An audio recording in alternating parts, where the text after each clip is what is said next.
Olá a todos do curso dos 14 princípios da doutrina espírita. Estamos no capítulo 7 da introdução do Livro dos Espíritos. Para muitas pessoas, a oposição dos cientistas, se não é uma prova, é pelo menos uma forte presunção contrária. Não somos daqueles que se levantam contra os sábios, porque não queremos que digam que os insultamos. Temo-los, ao contrário, em grande estima. E seríamos muito honrados de estar entre eles, mas sua opinião não poderia ser, em todas as circunstâncias, um julgamento irrevogável. Essas são as palavras de Allan Kardec, fazendo aí uma comunicação aos opositores cientistas da doutrina espírita.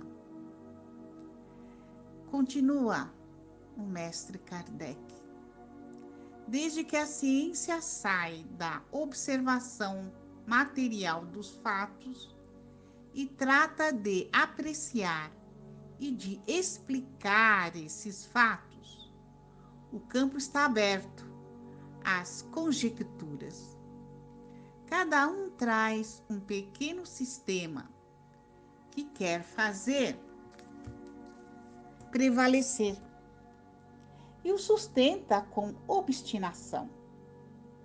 Não vemos todos os dias as opiniões mais divergentes, alternativamente preconizadas e rejeitadas, logo repelidas como erros absurdos, depois proclamadas como verdades incontestáveis. Os fatos. Eis o verdadeiro critério dos nossos julgamentos. O argumento sem réplica. Na ausência de fatos, a dúvida é a opinião do sábio. Continua Kardec nos elucidando. Para as coisas notórias, a opinião dos sábios faz fé a justo título, porque eles sabem mais e melhor que o vulgo. Mas, em fatos de princípios novos, de coisas desconhecidas, sua maneira de ver não é sempre senão hipotética, porque não são mais que os outros, isentos de preconceitos. Eu diria mesmo que o sábio, talvez, tem mais preconceito que qualquer outro, porque uma propensão natural o leva a tudo subordinar ao ponto de vista que ele aprofundou. O matemático não vê prova senão numa demonstração algébrica. O químico relaciona tudo com a ação dos elementos e etc.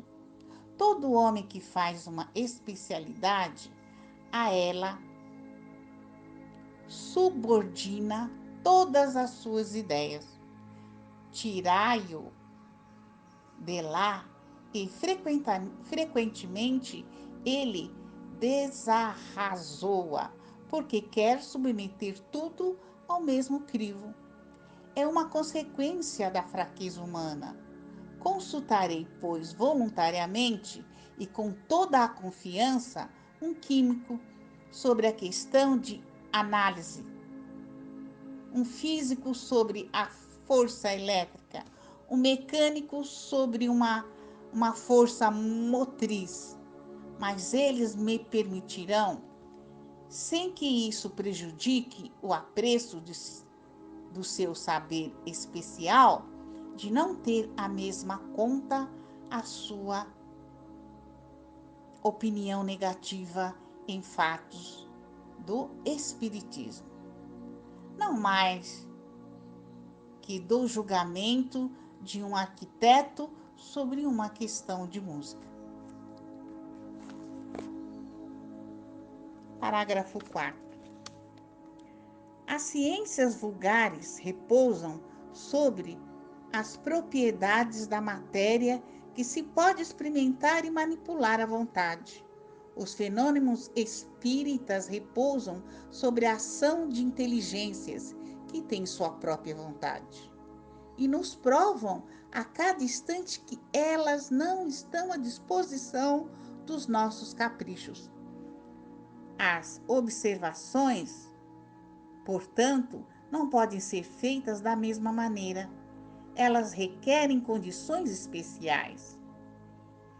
E um outro ponto de partida, querer submetê-las aos nossos processos ordinários de investigação, é estabelecer analogias que não existem.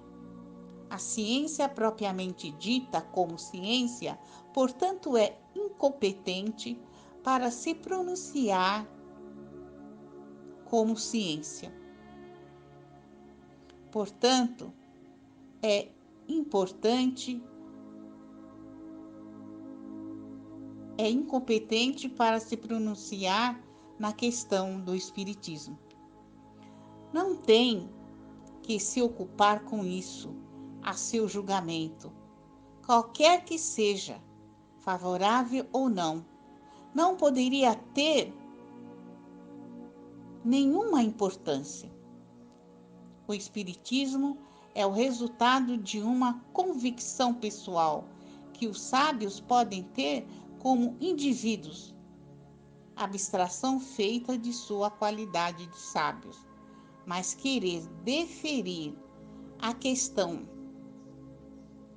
à ciência equivale a decidir a existência da alma por uma assembleia de físicos ou de astrônomos.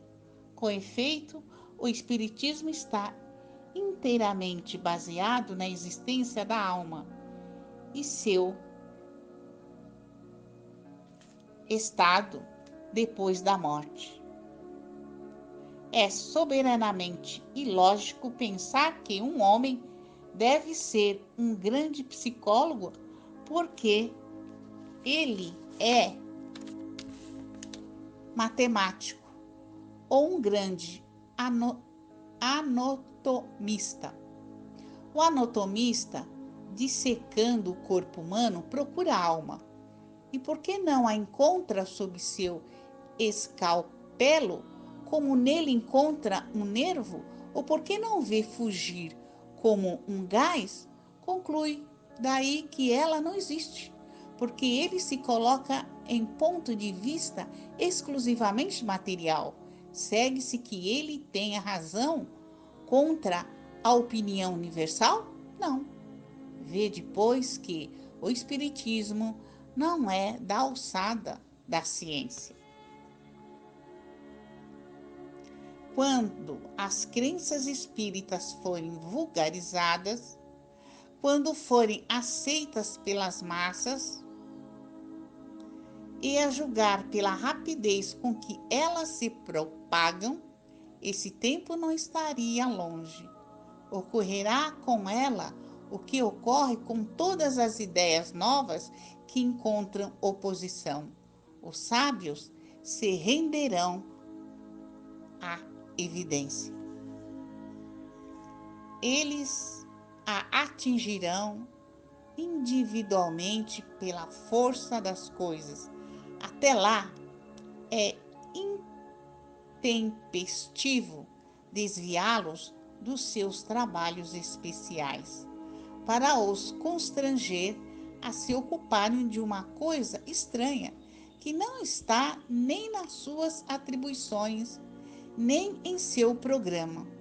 À espera disso, aqueles que, sem um estudo prévio e aprofundado da matéria, se pronunciam pela negativa, zombam de quem não lhe escolhe a opinião.